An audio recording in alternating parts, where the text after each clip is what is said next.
Hey skiers, I'm Jeff from SkiEssentials.com. I'm Bob. Happy Friday. Welcome back to our Top 5 Friday ski industry news videos. We took a quick week off last week. Just a lot going on around here right now. Yeah. Next week is our 6th annual ski test, 1st annual snowboard test.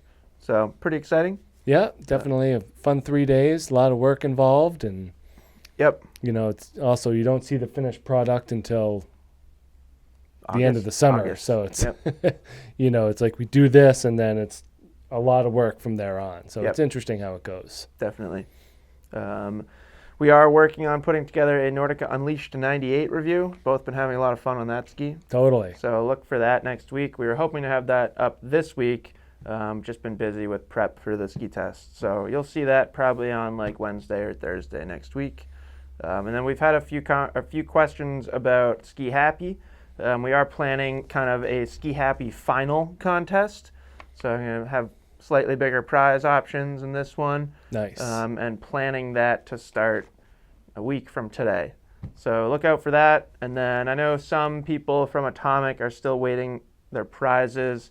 I did reach out to Atomic this morning to try and expedite that process a little bit. So if you're still waiting, you should have something in your hands shortly. All right. I think I've said that before, so don't hold me to it, but we're doing our best to get those things out ASAP. And with that said, I think we can get straight into the news. So first topic of the week, Michaela Schifrin. Going fast. Back to her normal ski racing self. Yeah, pretty impressive winning a downhill and, given her background. Totally. Yeah, so we all know that Michaela had, a pretty rough Olympics, but boy, has she rebounded from that. We're wrapping up the World Cup season, and she picked up a first in the downhill race, which is crazy. Not crazy, but not like, I don't think it was an expectation. No, but it's clear that she's just a better turner than anyone else out there. No, and I think this course kind of demanded more technical skiing than Yeah. some, instead of just raw speed.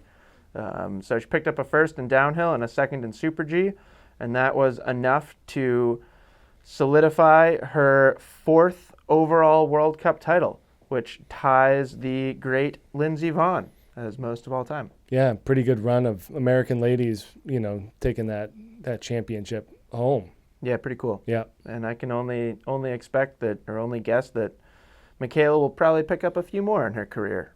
Yeah. Certainly seems like she's still the favorite. It seems like someone new would have to come up and Totally. and take that over. Yep. On the men's side, Ryan Cochran-Siegel continues just a very impressive season. I think, again, just after the injury that he had last year, he sure has rebounded and skiing great this year. He picked up an 8th in downhill. Travis Ganong was right behind him in 10th. And then Ryan Cochran-Siegel was 7th in Super G. So some great finishes for the U.S. team. Yep. So great to see. And that brings us to the second topic of the week, more competition news. Freeride World Tour has wrapped up the 4th stop, which is basically the first of 2 finals. So we had talked about this year's format. Feels like a lifetime ago. It feels like years ago. I don't know, November or something like that. So slightly different this year. And basically they've kind of shrunk the field for these 2 final events, allowing them to do a 2-run format, which I think the athletes appreciate. Yeah, there's just a lot of finality if you only have that one run. It's kind of like Super Bowl versus 7-game series. Yep. So That's a great analogy, Bob. Thanks. I don't know which one's better or worse, but they each have their merits. I'd rather play in the 7-game series. You lose the first 2 games, you still got a perfectly good chance. I guess so. Anyways, rookie skier and wild card entrant Max Hitzig took the win on a pair of K2 Reckoner 122s. Big old fat twin tips. Yeah, a little softer flexing than we're used to seeing on the Freeride World Tour, which I thought was really cool and maybe indicative of the future. Right. A little bit more freestyle oriented. I think this course lended to that, but it'll be interesting to see. Yeah, very cool. In second place, we had Carl Regner Eriksson, and then Leo Stemet picked up a third. On the women's side, Jessica Hodder was first, Hedvig Vessel was second, and then Elizabeth Gerritsen was third. And I do believe we have the the full recap of this event in the edits of the week, which we'll end Top 5 Fridays with, as we always do. Third topic of the week, I would imagine that most people saw this news because it's really been bouncing around just about everywhere that I consume ski content, at least. Vail Resorts has announced what they're calling, quote unquote, a new direction for employees. So this includes a $175 million investment back into Vail's employees. Yep. I think that the wage hike is great. I think the $21 an hour is, in line with what those jobs entail. Yep. As we've talked about, and it's apparent here in Stowe, is that housing is one of the bigger issues. Like, you can pay your employees whatever you want, but if there's nowhere to live, then what's the point? So yeah, putting a little more emphasis on employee housing. Yep. And then all employees will start at $20 per hour, or that's the starting wage for any employee. And then skilled labor positions will start at $21 an hour. They're also getting a 40% discount at Vail Resorts retail shops, which is cool. Yep. It's a pretty significant savings. And they're also putting $4 million specifically into human resources. And we were kind of talking about it.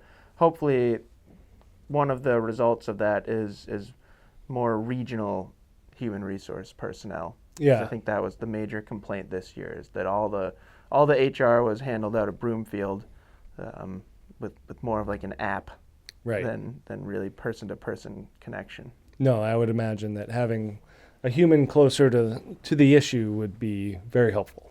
Yep. And then fourth topic of the week, this one's pretty interesting. We have a New York Times article on Big Sky's approach, and it's a luxury approach to how they're marketing their ski resort. Yeah, which is like, it's interesting given like the kind of rugged background or stereotype of Big Sky, or Montana in general. But not really when you think that, what's that one next door? The Yellowstone Club right next door. That's an excellent point. That you're gonna fly there and you're gonna stay there and spend money. Yep.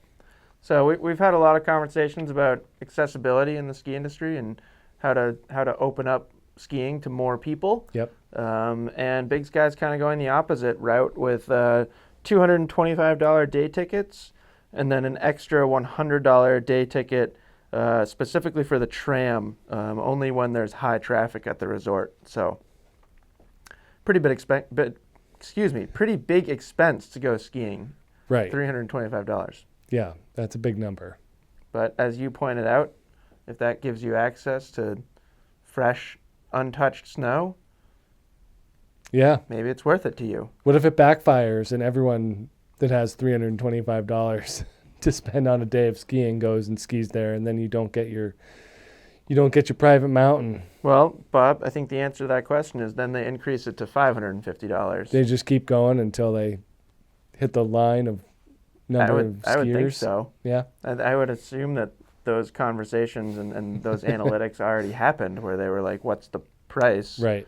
Where people will still come, but it'll deter enough people to maintain the guest experience. It's just crazy to think that that's half of like an Epic Local, like what you would pay for a Stowe Pass. Yeah. I mean, two drastically different business models. Yep. Which is really interesting to see. But from everything that we've heard, and this article kind of points it out, most of the feedback has been positive. Yep. So people have been enjoying it. If you got the cash to spend, then you're going to get a nice product as a result. We should go check it out. Okay. See what $325 gets you for skiing. Bring the company Amex and have at it. I'm not paying for that. And that's it for news topics this week. Then we have our edits of the week, as we always do. First one's really interesting. From Tarmac to Tundra, the pit boss story of Cole Pern. That's a pretty unique story. Yeah. NASCAR crew chief turned hut owner. Yeah, cool how different decisions take you different places in life, I think. Yeah, no, it's really interesting and very well done. And kind of in the beginning of the video, he talked about how like so many things when you're a kid like shape your career path kind of without you knowing, and a lot of people just get stuck in that career, and then that's what they do for the rest of their life. And it kind of sounds like things that happened in his childhood and as he grew up naturally brought him into his position of NASCAR crew chief. He was very successful in doing so, but woke up one day and realized that he'd rather be in the mountains. So, great. Yeah, really interesting story. Second edit of the week is that full replay of the Freeride World Tour. So check that out if you've got a couple hours to kill and you want to watch some really good skiing. And then we have Kai Jones and Dash Long going big at Snowbird. Yeah, a lot of anxiety in these big cliff drops. Yeah, well, you know, what I always say is skiing is easier when you're in the air. Yeah, but that ground comes at you really fast. Yeah, but the moment when you're the actual time when you're in the air, your body's not really doing much. Right. No, I hear you. It's when I get tired when I'm skiing, I just start straight lining and jumping off of things and trying to be in the air for the longest amount of time possible. Is that what you teach the kids? No. No, I teach the kids the opposite of that. Speaking of which, I'll be out there tomorrow coaching the Green Mountain Academy kids. And as has been tradition this season, it's going to be some weird weather. Yeah, Saturdays have been pretty good for weird weather so far. A little bit of rain and sleet tomorrow morning. Afternoon looks all right. Maybe I'll wait for the afternoon to ease the kids into the ski scene. I think that's good advice for this weekend if you happen to be skiing Stowe or probably anywhere else in New England too, I would think. So, yeah, anything exciting for you going on this weekend, Bob? That's about it. Just fighting the good fight, trying to get them on the hill and make them love this silly sport. Well, look out for me tomorrow with the Green Mountain Academy crew. And then if you're at Stowe next week, keep an eye out for our ski test. Yep. Pretty hard to miss. Yeah. If you're on the gondola side. Yeah, and if you're there, come say hi. Can't let you test any skis, but you can say hi. I'm more than happy to say hi and kind of show you what the whole thing's all about. Yeah. So that's it. Hope you guys have a great weekend, and we will talk to you next week. Bye.